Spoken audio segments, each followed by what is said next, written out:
Hi Gregor, how's it going? Very well, Andy. Sorry, out of breath, climbing up the stairs. I saw you pacing back and forth there. That must be the pre-match nerves kicking in already. Getting the green tea that Michael left me. Gregor, we've been waiting for you to name your team, and it's a fascinating team in many ways. Just in a broad sense, tell us why you selected this team and how you think that they'll go about beating Wales. Yeah, well, the team is obviously based on what we believe is the best place to win us this game at the weekend. So that might be on form. In the case of Jamie Ritchie's injury, it's obviously an opportunity for Sam Skinner to come in. But also might be on combinations we believe can work against the way that Wales play and the way that we want to play. And regarding the front row, it was something we looked at last week of getting a fresh front row on at a certain point in the game. Now it's their opportunity to start, but we'll be looking at bringing a reserve front row on together like we did last week.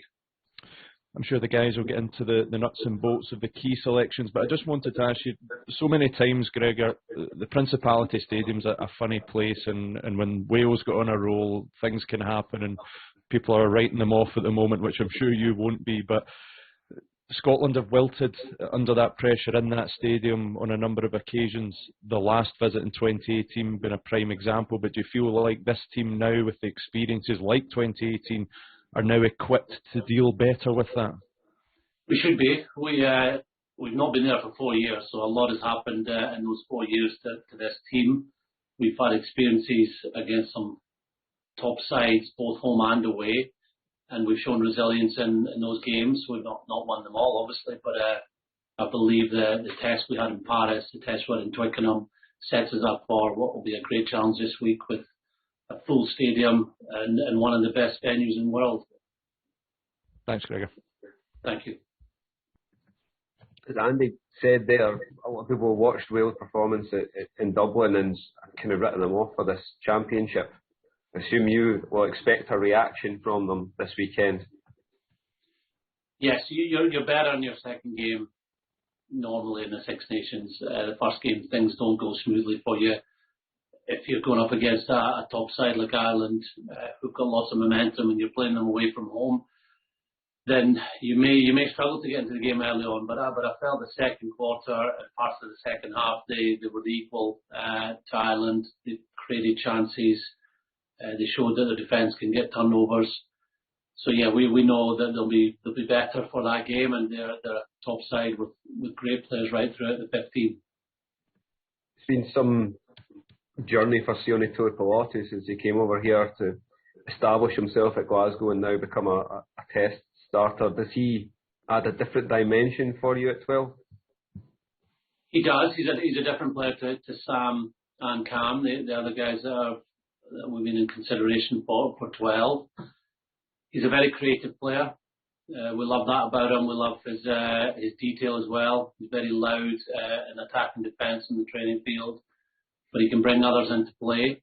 He's also got his own running game, which he showed for Glasgow over the last few weeks.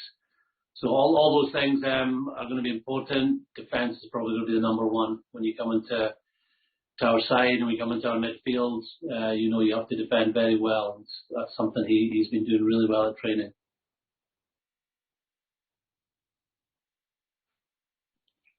Gregor, you spoke about Wales being better. In what respect do you want Scotland to be better? Obviously, it's a great outcome last week, but I'm sure you've got high standards and saw things that you want to do better as well. Lots of areas.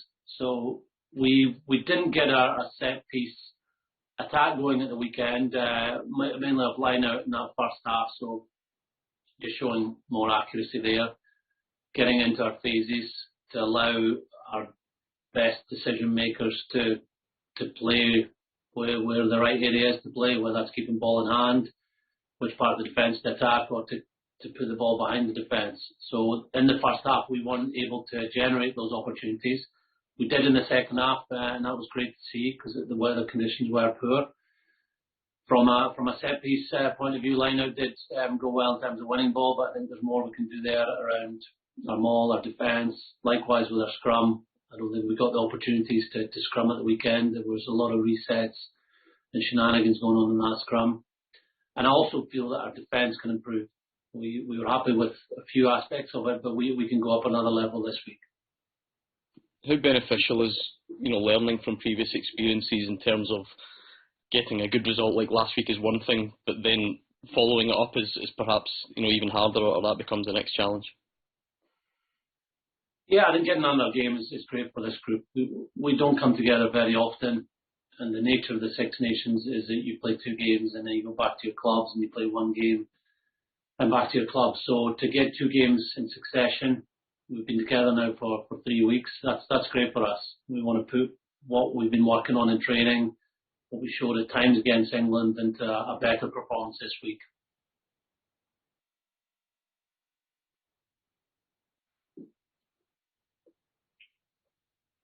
Any more questions from the broadcasters? Gregor, just one from me. Obviously, you've done a lot over the last couple of years. Is winning away from home in front of probably one of the most hostile crowds you're going to get, is that the next big step, or one of the next big steps for this team? It is the next step, yeah, because it's the next game. It's hard to sort of evaluate what a win would do until you play the game and you realise what goes into a game. So it'd be hard to talk what we did in Paris. But you're right, the challenge is a bigger one now in many ways because of our history and the fact it's a full crowd, which it wasn't in Paris. But yeah, we'll just take it as our next game. We know we've got a few areas to improve, and Wales will challenge us in different areas than England did.